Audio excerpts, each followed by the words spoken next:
Hello बच्चों, आज अपन mathematical logic नाम का जो टॉपिक है आपका बोर्ड एग्जाम में पार्ट 1 में पहला ही ये टॉपिक है।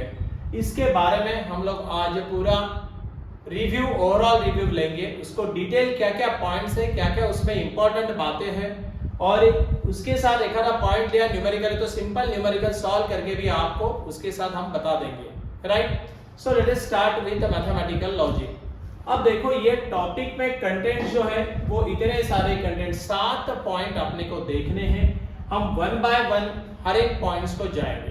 Correct, so let us start with, अब यहां पे देखो statement and its truth value, ये अपना पहला पॉइंट है। करेक्ट, अब इसमें यहां पे ऐसा है statement and its truth value में there are various types of statement. आपको मालूम है कम्युनिकेशन करने के लिए हमको क्या करना पड़ता है, आइदर वर्बल कम्युनिकेशन और रिटन कम्युनिकेशन, बराबर। ये दो टाइप्स होते हैं। अब इसमें जो कम्युनिकेशन हम करते हैं तो हम लोग क्या यूज करते हैं, हम लोग सेंटेंस यूज करते हैं, बराबर है। और अपने इंग्लिश ग्रामर में ये देखा है कि क्या क्या टाइप्स के सेंटेंस होते हैं। जैसे डिक्लेरेटिव सेंटेंस, ब्रैकेट में उसको लिखा है अपन ने assertive sentence. Then imperative, bracket में लिखा है इंपरेटिव का मतलब क्या होता है, एक कमांड और ए रिक्वेस्ट। उसके बाद हमने लिखा है exclamatory, that is emotions, and interrogative, nothing but questions. So ये जो टाइप ऑफ सेंटेंसेस है इसमें हमको रिगार्डिंग विथ दिस टॉपिक हमको इंपरेटिव, एक्सक्लेमेटरी एंड इंटरोगेटिव ये स्टेटमेंट के बारे में बिल्कुल चिंता करने की जरूरत नहीं है। हमको खाली डिक्लेरेटिव सेंटेंस के बारे में ही देखना है। डिक्लेरेटिव सेंटेंस बोले तो क्या है कि ये सेंटेंस बोले तो इसकी ट्रूथ वैल्यू, ये जो आपका सेंटेंस है डिक्लेरेटिव, इसकी ट्रूथ वैल्यू हम लोग बता सकते हैं। मतलब ये स्टेटमेंट ट्रू है क्या फॉल्स है, तो इसीलिए उसको डिक्लेरेटिव सेंटेंस बोलते हैं। बाकी इंपरेटिव हो गया या एक्सक्लेमेटरी हो गया या इंटरोगेटिव हो गया, इसको हम बोल नहीं सकते कि इसकी ट्रूथ वैल्यू क्या है। इसलिए इंपॉर्टेंट इसमें इतना ही ध्यान में रखना है, डिक्लेरेटिव सेंटेंस। करेक्ट, अभी हम लोग नेक्स्ट पॉइंट पे जाएंगे। बाकी डिटेल इसमें लिख के दिया है, हम लोग खाली मेन पॉइंट्स को आपको डिस्कस करेंगे सो दैट आपको उसका फायदा होगा। करेक्ट, अभी हम लोग नेक्स्ट पॉइंट को जाएंगे। अपना जो नेक्स्ट पॉइंट है अब स्टेटमेंट के बारे में। अभी हमने देखा कि what are the different types of sentence. Correct, अब हमको स्टेटमेंट के बारे में देखना है। What is statement? A statement is a declarative sentence. See, ये जो डिक्लेरेटिव सेंटेंस नाम यहाँ पे आया है वही आपको बताया, which is either true or false but not both simultaneously. दोनों साइमल्टेनियसली नहीं हो सकता। वो स्टेटमेंट या तो ट्रू हो सकता है या तो फॉल्स हो सकता है। Are you getting it or not? इसको हम लोग इसलिए a statement declarative sentence which is either true or false but not both simultaneously. Statement generally छोटा p लेटर, छोटा q लेटर, छोटा r लेटर से दिखाते हैं। समझ गए आप? तो ये डिक्लेरेटिव सेंटेंस के बारे में, आप स्टेटमेंट के बारे में समझ में आया, व्हाई डिक्लेरेटिव स्टेटमेंट इंपॉर्टेंट, ये आपको समझ में आया। करेक्ट, एग्जांपल लेते हैं। अब देखो 3 इज एन ऑड नंबर। आप ये श्योर शॉट बता सकते हैं कि ये जो आपका स्टेटमेंट है ये ट्रू है क्या फॉल्स है? हाँ, बता सकते हैं। 3 is an odd number, this is your true statement, is it not? अब देखो 5 इज अ परफेक्ट स्क्वायर, ये आपको मालूम है कि that is a wrong statement. तो हम लोग इसकी वैल्यूज मतलब ट्रू और फॉल्स ये हम बता सकते हैं। समझ में आया? तो स्टेटमेंट में इतना ही ध्यान में रखना, it is a declarative sentence और उसमें हम लोग उसकी ट्रूथ वैल्यू को डिफाइन कर सकते हैं। Correct, now proceed to next point.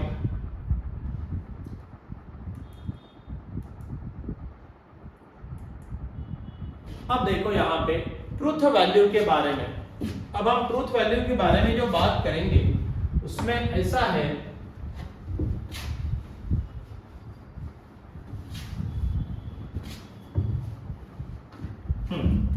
Truth value. आप देखो, आपने देखा a statement is either true or false, is it not? The truth value of true statement is defined as t। मतलब अगर वो स्टेटमेंट जो है उसकी ट्रूथ वैल्यू ट्रू है तो हम उसको कैपिटल लेटर टी से दिखाते हैं, और अगर वो फॉल्स है तो उसको हम एफ लेटर से दिखाते हैं। ध्यान में रखना है, ट्रू को हम कैपिटल टी से डिनोट करेंगे और हम फॉल्स को कैपिटल एफ से डिनोट करेंगे। करेक्ट। नोट का पहला पॉइंट जरा इंपॉर्टेंट है, 0 and 1 are also use for T and F, मतलब यहाँ पे 0 फॉर टी और 1 फॉर एफ रिस्पेक्टिवली है, तो ध्यान में रखना है। रिस्पेक्टिवली का मतलब आप समझते हैं। करेक्ट। ओके, अब the sentences like exclamatory, imperative, interrogative are not considered as a statement. मैंने आपको ये पहले ही बताया था, क्योंकि वो स्टेटमेंट की ये जो आपके इंटरोगेटिव, एक्सक्लेमेटरी, इंपरेटिव, ये जो सेंटेंसेस है इसकी ट्रूथ वैल्यू हम डिफाइन नहीं कर सकते। Getting it or not? इसलिए that is not important. Okay, खाली डिक्लेरेटिव सेंटेंस इंपॉर्टेंट है। समझ गए बात? अब मेरे ख्याल से इतना पॉइंट आपको आराम से समझ में आना चाहिए। ओके, अब हम आगे चलेंगे। ओपन सेंटेंस, ये जो ओपन सेंटेंस है ना, it is a sentence whose truth vary according to some condition। Open sentence किसे कहते हैं कि उसकी ट्रूथ वैल्यू कुछ कंडीशंस के ऊपर डिपेंड है। करेक्ट। अगर हम एग्जांपल लेंगे और वो जो कंडीशन है वो प्रॉब्लम में मेंशन रहेगी। अब देखो एग्जांपल लिया तो यहाँ पे x into 5 is equal to 20, ये जो आपका सेंटेंस है या ये जो आपका सेंटेंस में आपको ये ट्रू है या फॉल्स है कैसे मालूम पड़ेगा? अगर उसने x की वैल्यू डिफाइन की तो हम लोग बता सकते हैं कि भाई ये ट्रू है क्या फॉल्स है। तो ऐसे टाइप के सेंटेंस, या देखो Chinese food is very tasty. Correct. अब ये सेंटेंस के अंदर ये depending upon person to person its truth value gets vary, और इसीलिए हम लोग ये स्टेटमेंट को क्या बोलते हैं? ओपन सेंटेंस बोलते हैं। समझ में आया? So truth value is defined by T or F or 0 and 1, 0 for T and 1 for F. Are you getting it or not? इतना ध्यान में रखिए। ओपन सेंटेंस ध्यान में रखना है कि वहां पे वो सेंटेंस में truth value vary according to given condition. सही है? चलो हम लोग अभी नेक्स्ट पॉइंट को जाएंगे। अब नेक्स्ट पॉइंट में देखो,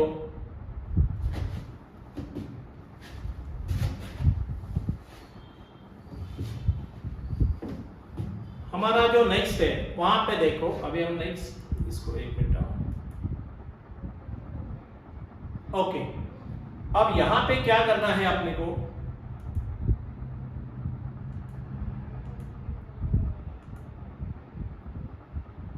ओके, ये हमने अभी डिस्कस किया। इसके बाद हम लोग देखेंगे लॉजिकल कनेक्टिव कंपाउंड स्टेटमेंट। इसके बारे में ये 2 पॉइंट्स है, आपको समझ के लेना है। लॉजिकल कनेक्टिव्स किसे कहते हैं? देखो 2 सेंटेंस है, सिंपल स्टेटमेंट आगे आएगा, यहाँ पे आया है सिंपल स्टेटमेंट, और वो जो 2 सिंपल स्टेटमेंट किसे कहते हैं पहले वो देख लेंगे। पहले उससे देखो लॉजिकल कनेक्टिव क्या है। The words or a group of words such as and or if dash dash dash then, if and only if, comma not are used to join or connect two or more simple sentences। तो अपने को पहले ये समझ में आना कि simple sentence किसे कहते हैं। Right? A statement which cannot be split further into 2 or more statement is called a simple statement। मतलब वो स्टेटमेंट को हम दोबारा 2 स्टेटमेंट में डिवाइड नहीं कर सकते हैं। बराबर है? जैसा अभी यहाँ पे देखो, which cannot be split further into 2 or more statement, मतलब एक ही स्टेटमेंट रहेगा, तो वहां पे हम उसको स्प्लिट नहीं कर सकते, तो उसको क्या बोलने का? सिंपल स्टेटमेंट बोलना है। अब देखो compound statement, if a statement is a combination of the 2 or more simple statement then it is called as a compound statement। बात ऐसी है, देखो अभी 3 is a prime and 4 is an even number। यहाँ पे यही एग्जाम्पल को थोड़ा मॉडिफाई कर लिया 3 इज अ प्राइम नंबर, ये एक मेरा सिंपल स्टेटमेंट हो गया है, and 4 is an even number, ये एक मेरा अनदर सिंपल स्टेटमेंट हुआ। ये दोनों स्टेटमेंट को कंबाइन करने के लिए हमने लॉजिकल कनेक्टिव यूज किया, एंड तो यहां पे 3 is a prime and is nothing but this is the logical connective used to connect the two simple statement। तो आप समझ गए कि कंपाउंड स्टेटमेंट और सिंपल स्टेटमेंट में क्या डिफरेंस है। सिंपल स्टेटमेंट को हम लोग स्प्लिट नहीं कर सकते, और हम कंपाउंड स्टेटमेंट को दो जो सिंपल स्टेटमेंट रहते हैं उसके बीच में दोनों स्टेटमेंट को कनेक्ट करने के लिए logical connectives such as and है, और है, इफ देन है, इफ एंड ओनली इफ है, ऐसे लॉजिकल कनेक्टिव्स यूज करके जो दो स्टेटमेंट को कनेक्ट करते हैं उसको क्या बोलते हैं, कंपाउंड स्टेटमेंट बोलते हैं। समझ में आई बात आपको, ये क्लियर हो रहा है एक एक point, correct? Okay, proceed to next point.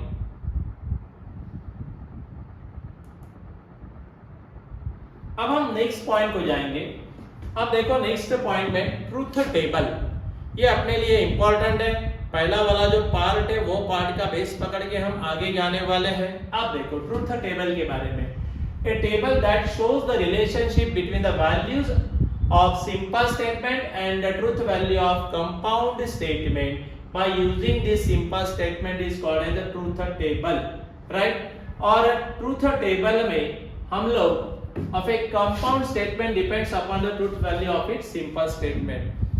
Truth table के ऊपर पेपर में क्वेश्चंस आते हैं, हम लोग ट्रूथ टेबल को डिटेल में देखने वाले हैं, बट उससे पहले आपको ये समझ के लेना पड़ेगा कि लॉजिकल कनेक्टिव जो है उसकी ट्रूथ वैल्यू कैसे आती है, ये आपको पहले समझ के लेना पड़ेगा। तो पहले हम लोग एक काम करेंगे, लॉजिकल कनेक्टिव्स उसको डिनोट कैसे करते हैं और उसकी ट्रूथ वैल्यू कैसे डिफाइन करते हैं ये हम पहले देखेंगे।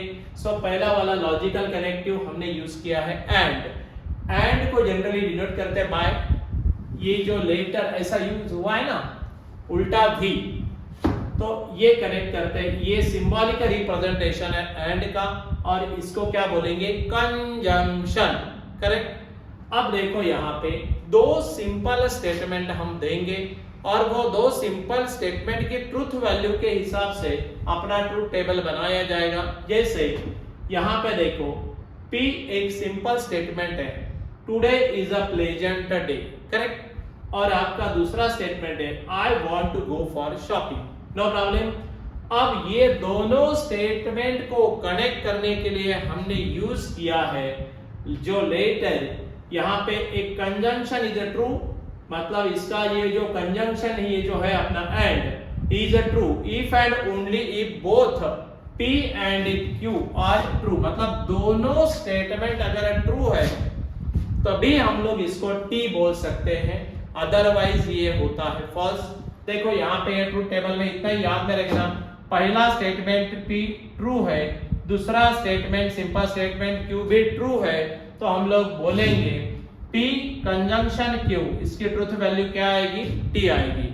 बाकी सारे केसेस में इसकी वैल्यू फॉल्स रहेगी। देखो F M F, ये बात ध्यान में रखना, तो अपने लिए इतना ही इंपॉर्टेंट है, इतना ही ध्यान में रखो, बाकी ऑटोमेटिक उसका रिवर्स हो जाता है, करेक्ट? सो पहला स्टेटमेंट ट्रू, दूसरा स्टेटमेंट ट्रू, तो इसका कंजंक्शन या इसका T एंड T एंड, मतलब यहाँ पे T एंड T क्या होता, T होता है, ये बात ध्यान में रखनी है, बस इतना ही इसमें इंपॉर्टेंट है। सो यहाँ पे एंड नथिंग बट कंजंक्शन, और कंजंक्शन में पहला वाला ट्रू है, दूसरा वाला ट्रू है, तो हमारा कंजंक्शन भी क्या होगा, ट्रू होगा। बस इतना ही ध्यान में रखना है, बाकी इसमें कुछ भी इंपॉर्टेंट नहीं है। हम लोग नेक्स्ट इसको जाएंगे। नेक्स्ट वाला जो है सेकंड वाला, that is or is denoted by letter V, इसको बोलते हैं डिसजंक्शन, करेक्ट? अब इसमें देखो अगर हम डिसजंक्शन की बात करते हैं तो डिसजंक्शन में क्या हो जाता है, देखो अभी यहां पे, हाँ जब हमारे दो सिंपल स्टेटमेंट है, जैसा देखो राहुल विल पास और fail in the examination, candidate must be graduate और पोस्ट ग्रेजुएट, मतलब दो सिंपल स्टेटमेंट को कनेक्ट करने के लिए हमने लॉजिकल कनेक्टिव क्या यूज किया और करेक्ट। अब देखो यहां पे A disjunction is false only when both P and Q false, बस इतना ही इंपॉर्टेंट है। कहने का मतलब यह हुआ आपका P स्टेटमेंट फॉल्स है, आपका Q स्टेटमेंट फॉल्स है, मतलब दोनों स्टेटमेंट फॉल्स है, तभी हम लिखेंगे कि अपना P that is a disjunction Q ये क्या हो जाएगा, ये फॉल्स हो जाएगा, बराबर। बाकी केस में वाइस वर्सा रहेगा। तो इतनी ही बात को ध्यान में रखना है, बाकी आपको कोई भी बात में ध्यान में रखने की जरूरत नहीं है। बाकी एग्जैक्टली इसका उल्टा है ना, vice versa. Are you getting it or not? चलेगा। सो हम लोग अभी नेक्स्ट इसको जाएंगे। अपना थर्ड वाला जो लॉजिकल कनेक्टिव यूज हो रहा है, nothing but if dash then.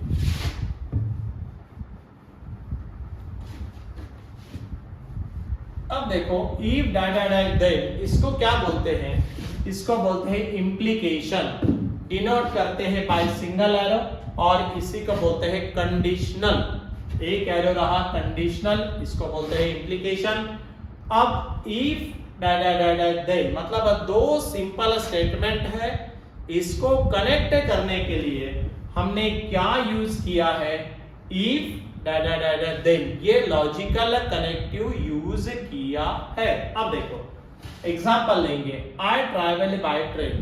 पहला वाला ये मेरे कौन सा स्टेटमेंट है, सिंपल स्टेटमेंट है। क्यों?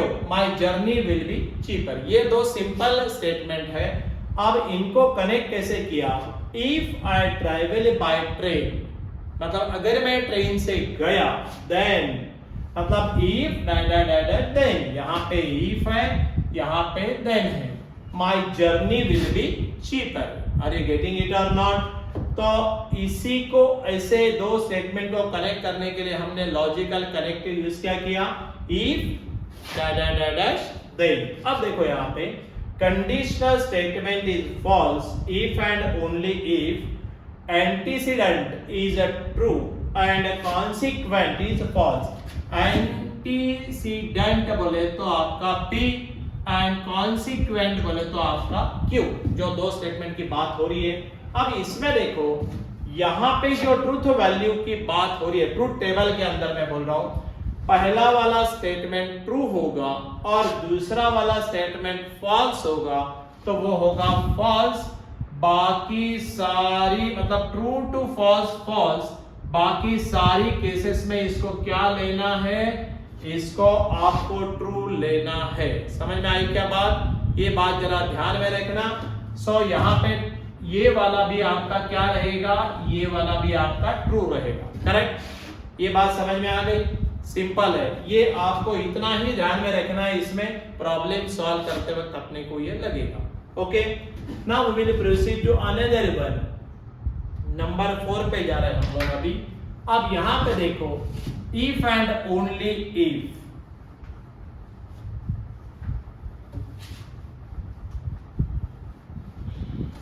अब इसमें देखो इफ एंड ओनली इफ की बात कर रहे हैं। This is another logical connective, इसको बोलते हैं डबल इंप्लीकेशन। जैसा पहले क्या था, एक ही तरफ एरो था, तो इसको बोलने का कंडीशनल या सिंगल इंप्लीकेशन। अब ये क्या हो गया, डबल इंप्लीकेशन। नथिंग बट इसको क्या बोलते हैं, बाय कंडीशनल।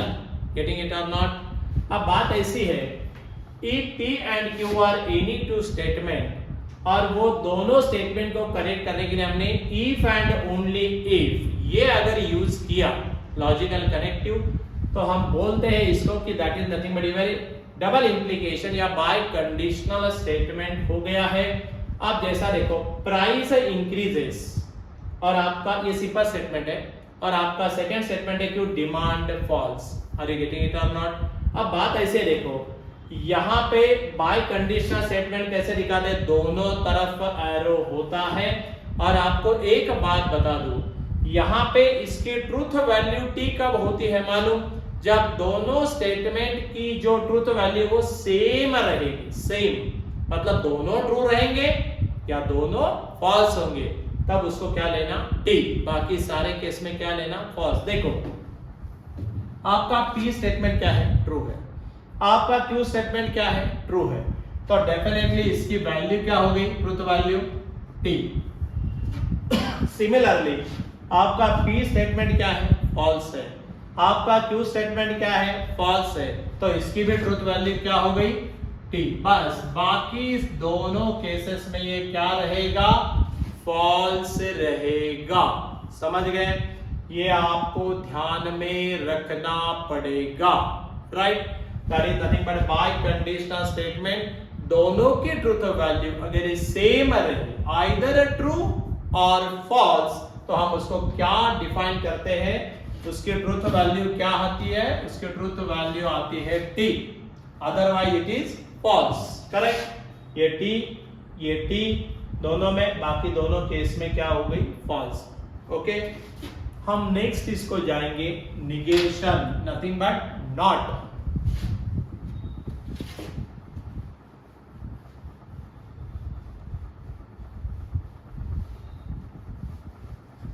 अब देखो यहां पे अगर हम नॉट की या निगेशन की बात करते हैं, not nothing but negation is, ऐसा हम लोग इसको डिफाइन करते हैं, निगेशन। करेक्ट। अब देखो if P is any statement, then negation of P is not P and is denoted by negation of P। ये negation and then it is nothing but what, P। Simple है, P mango is a fruit, समझो ये हमने simple statement लिया।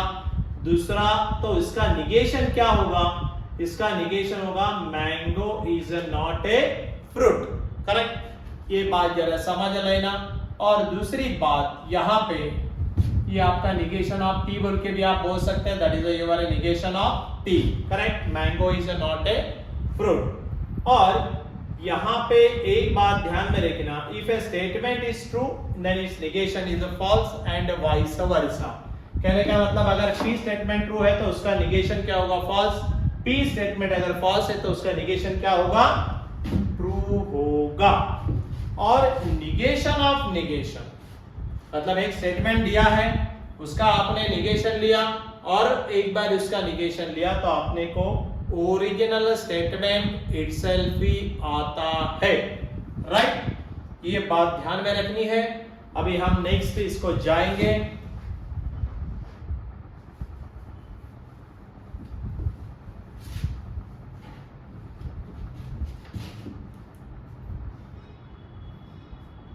देखो एक negation का example लिया है। अब यहाँ पे क्या होता है कि हमको कुछ प्रॉब्लम्स इसके ऊपर पेपर में आते हैं बोर्ड में, पर्टिकुलरली फॉर 1 मार्क 2 मार्क्स। तो यहाँ पे एक एग्जांपल लेके देखते हैं। If a statement P and Q are true and R and S are false, मतलब P एंड Q स्टेटमेंट की वैल्यू क्या है, ट्रू है, and R and S statement की वैल्यू क्या है, false. Then determine the truth value of negation of P and Q और negation of R। जरा बात समझ लीजिए, यहाँ पे क्या दिया है आपने को, negation of P and Q और negation of R। Are you getting it or not? अब जरा बोर्ड पे देखो, यहाँ पे P and Q की वैल्यू क्या है, ट्रू। तो यहाँ पे negation of P की वैल्यू तो ट्रू है, तो हम ऐसा लिखेंगे negation of T, बराबर है। अब यहाँ पे ये क्या यूज हुआ है, that is nothing but your and, nothing but conjunction. Q की वैल्यू भी क्या है, T है, बराबर है, Q इज आल्सो ट्रू। और निगेशन ऑफ R की वैल्यू क्या है, R and S are false. Are you getting it or not? अब देखो यहाँ पे निगेशन ऑफ T क्या होता, F। आपको मालूम है निगेशन ऑफ ट्रुथ T की वैल्यू निगेशन में बनती है फॉल्स, एंड यहाँ पे ये T है, और निगेशन ऑफ F क्या होता है, T। अभी आपको समझाया था this is equivalent to, this is equivalent to.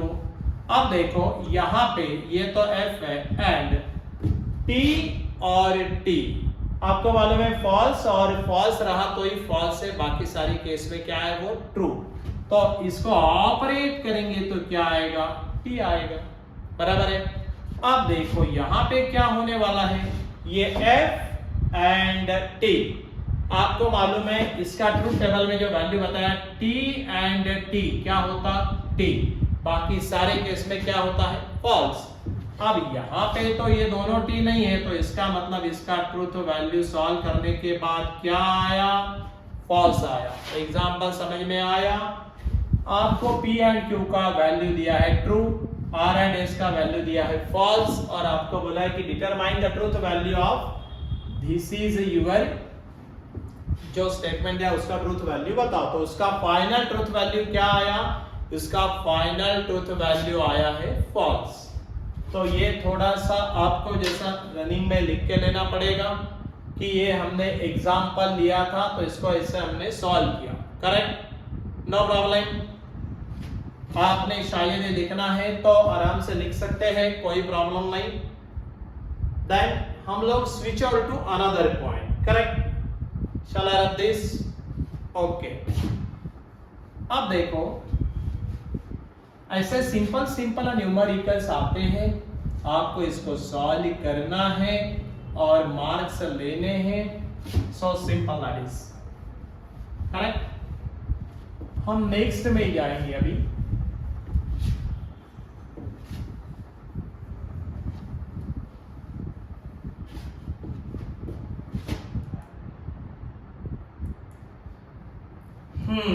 अब हम नेक्स्ट पॉइंट को आ रहे हैं, स्टेटमेंट पैटर्न, करेक्ट।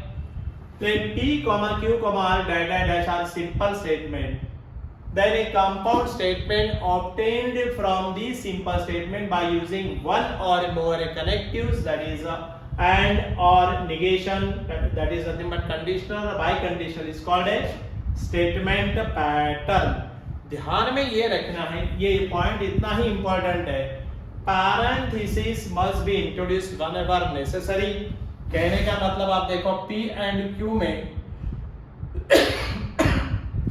अगर यहाँ पे ये ब्रैकेट नहीं देते तो इसका मतलब एक्चुअली क्या है कि ये ऑपरेट करने के बाद पूरे ब्रैकेट को निगेशन है, बराबर है।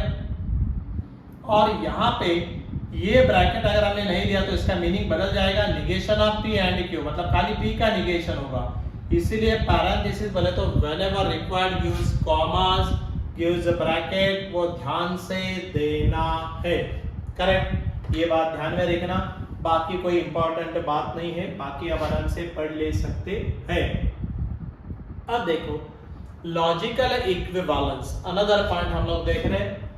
To statement patterns are said to be equivalent if their truth tables are, condition क्या है, ट्रूथ टेबल्स आर आइडेंटिकल होना चाहिए, मतलब दोनों की वैल्यू क्या होना, सेम टू सेम होना। तो दोनों टेबल की अगर ट्रूथ वैल्यू सेम रही तो हम लोग बोलते हैं कि यहाँ पे ये दोनों जो स्टेटमेंट है वो क्या है, लॉजिकली इक्विवेलेंस है, करेक्ट। तो हम बोल सकते हैं कि फिर दो स्टेटमेंट इसको ऐसे डिफाइन या डिनोट करते हैं, correct. Start with the problem now. Consider the statement pattern S1 equal to P conditional Q and S2 equal to negation of P और Q। अब ये जो दो स्टेटमेंट है इसको अपने को ये दिखाना है कि ये लॉजिकली इक्विवेलेंट है, बराबर। अब ये दिखाने के लिए कैसे करेंगे, देखो इसको टेबुलर फॉर्म में लेना पड़ता है हमको। तो पहले हम लेंगे यहाँ पे P, बाद में हम यहाँ पे लेंगे Q, करेक्ट। देन हम क्या लेंगे, P conditional Q, no problem. उसके बाद हमको ये ऑपरेट करने के लिए क्या करना पड़ेगा, निगेशन ऑफ P लेना पड़ेगा, बराबर है। उसके बाद हम लोग लिख सकते हैं निगेशन ऑफ P और Q, एंड फाइनली आप ऐसा लिख सकते हैं कि P conditional Q, right, bye conditional, और यहां पे लिख सकते हैं निगेशन ऑफ P और Q, पैरेंथेसिस व्हेनेवर रिक्वायर्ड, है ना, आपको बताया था। अब ये जो दो स्टेटमेंट दिए यहाँ पे हम लोग केसेस कंसीडर करते हैं, पहला T, दूसरा T, then T, then F, then F, then T, और दोनों F, करेक्ट। अब देखो यहाँ पे P कंडीशनल क्यू, आपको बताया था पी कंडीशनल क्यू, आपको याद होगा अगर वो ट्रू टू फॉल्स है, क्या बताया था, अगर वो ट्रू टू फॉल्स है तभी हम उसको क्या लिखते हैं, फॉल्स लिखते हैं, नहीं तो बाकी सारे केसेस में क्या लिखना है, ट्रू। आपको ट्रूथ टेबल हर एक का बताया है। तो अभी यहां पे देखो ट्रू टू ट्रू क्या आएगा, ट्रू आएगा, बराबर है।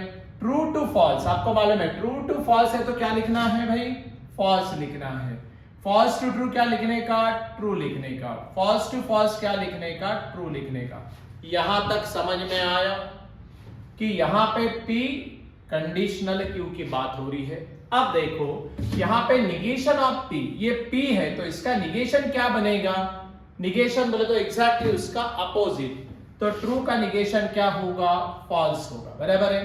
देन ट्रू का निगेशन क्या होगा, फॉल्स होगा। फॉल्स का निगेशन क्या होगा, ट्रू होगा, और फॉल्स का निगेशन क्या होगा, ट्रू होगा। नो प्रॉब्लम, यहां तक आपको समझ में आया। अब देखो यहां पे इसके बाद निगेशन ऑफ पी और क्यू, बराबर है।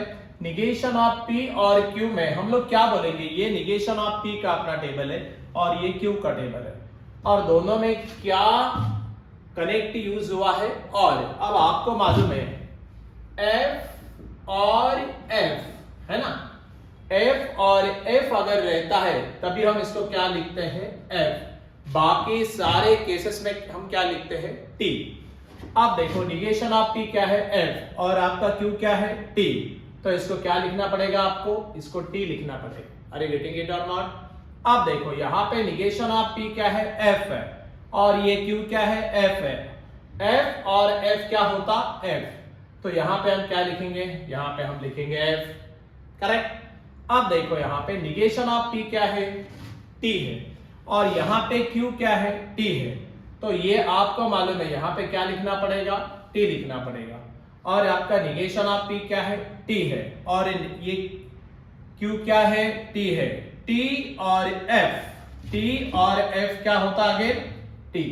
खाली एफ और एफ में होता है एफ, बाकी सारे केसेस में क्या होता है, टी होता है। अब देखो यहां पे हम लोग ये अपना टेबल तैयार है, बराबर है, और अपना ये भी हमने जो स्टेटमेंट दिया ये भी अपने पास तैयार है। अब दोनों को बाय कंडीशनल, एक बात इसके बाद बताता हूं सॉल्व होने के बाद, ये दोनों का अगर हम बाय कंडीशनल लेते हैं तो ये टी है और ये टी है, और आपको मालूम है बाय कंडीशनल में दोनों सेम रहे truth value, either T T or F F, तो हम लोग क्या लेते, T, otherwise it is false, correct. अब ये टी है ये टी है, तो 100% इसको क्या लिखा जाएगा, टी लिखा जाएगा। ये एफ है ये एफ है, दोनों सेम है, दोनों सेम है, तो हम क्या लिखेंगे भाई, हम यहां पे भी लिखेंगे टी, करेक्ट। अब ये भी टी है ये भी टी है, तो हम क्या लिखेंगे यहाँ पे, करेक्ट, टी लिखेंगे। और ये भी टी है और ये भी टी है, तो क्या लिखेंगे, टी। अब आपको मैं एक बात बताता हूं, इसको नंबरिंग कर देना पेपर में भी, 1 2, इसको ये टेबल को देना 3, इसको देना 4, इसको देना 5 और इसको देना 6, बराबर है। अब आपको एक बात समझाओ, ये वाला स्टेटमेंट का कॉलम कौन सा है, नंबर 3 वाला है। ये वाला स्टेटमेंट का कॉलम कौन सा है, नंबर 5 वाला है। और ये दोनों कॉलम जो है, ये दोनों कॉलम कैसे है, देखो अभी ये टी है ये टी है, ये एफ है ये एफ है, ये टी है ये टी है, ये टी है ये टी है, मतलब ये दोनों कॉलम क्या है, आइडेंटिकल है, सेम है ना। और ये दोनों कॉलम अगर आइडेंटिकल होते हैं तो हम लोग क्या बोलेंगे कि ये जो दो स्टेटमेंट है, S1 is logically equivalent to S2, correct. क्या बोलेगा फिर, S1 is logically equivalent to S2। Paper में ऐसा लिखने का, सिंस कॉलम 3 एंड 4, पेपर में जब आप लिखेंगे तो ये कमेंट आपने ऐसे देना चाहिए, since column number 3 and 5 are identical, दोनों कॉलम आइडेंटिकल है ना, आर आइडेंटिकल्स बोलो, एंड देयरफॉर हम लोग बोल सकते हैं कॉलम नंबर 3 बोले तो ये वाला S1 स्टेटमेंट का, और कॉलम नंबर 5 बोले तो S2 स्टेटमेंट का, दोनों क्या है, सेम है। तो हम बोल सकते हैं column number 3 and 5 are identicals and therefore two statement S1 is logically equivalent to S2. Are you getting it or not? आप बोलेंगे सर ये कॉलम नंबर 6 क्यों करवाया फिर हमसे? अब देखो यहाँ पे बात ऐसी है, कॉलम नंबर 6 के अंदर इफ हम ये दोनों स्टेटमेंट का बाय कंडीशनल लेते हैं और उसमें all the entries in that column अगर T आती है, क्या आती है, T, तो हम बोल सकते हैं कि दोनों स्टेटमेंट लॉजिकली इक्विवेलेंट है, राइट। बट बात ऐसी है कि ये जो कॉलम है, ये कॉलम बहुत सारे, मतलब आपने ये नहीं दिखाया तो भी चलेगा, बट अगर आपके पास टाइम है तो आप पेपर में ये दिखा दीजिए, सो दैट हमको एक्स्ट्रा बोनस मिलेगा। कहने का मतलब ये कि हमारा एक फुल प्रूफ हो जाएगा कि भाई ये टी है तो 100%। अगर इतना कॉलम दिया तो that is more than sufficient, but still अगर आपने ये लिखा है तो आप ऐसा भी लिख सकते हैं इसके आगे, and entries in the last column R T, and entries in the last column R T, and therefore S1 is equivalent to S2. Are you getting it or not? समझ में आया क्या ये?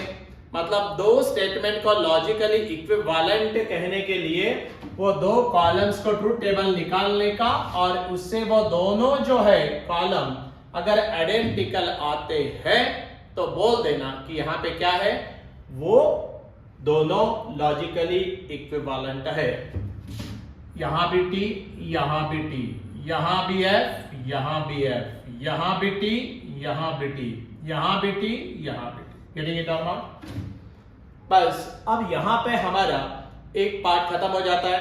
आप और एक्स्ट्रा प्रैक्टिस कर सकते हैं बुक में प्रॉब्लम्स देख के आराम से, और अगर अपने साथ ही प्रैक्टिस करनी है तो हम लोग जल्दी ही आपको एक नया शेड्यूल बताएंगे, उसमें हम लोग ये कवर कर लेंगे एक्स्ट्रा प्रैक्टिस के लिए। बट सारा बेसिक यहाँ पे हमने कवर कर लिया है। नेक्स्ट जो पॉइंट्स है ये हम नेक्स्ट वीडियो में लाएंगे, यही चैप्टर के बाकी सारे पॉइंट भी बाकी है तो हम लोग वो नेक्स्ट वीडियो में लाएंगे। सो आप वो वीडियो को जरूर देखिए सो दैट आपका ये चैप्टर प्रिपेयर हो जाएगा। Okay, so thank you for this. Okay, bye.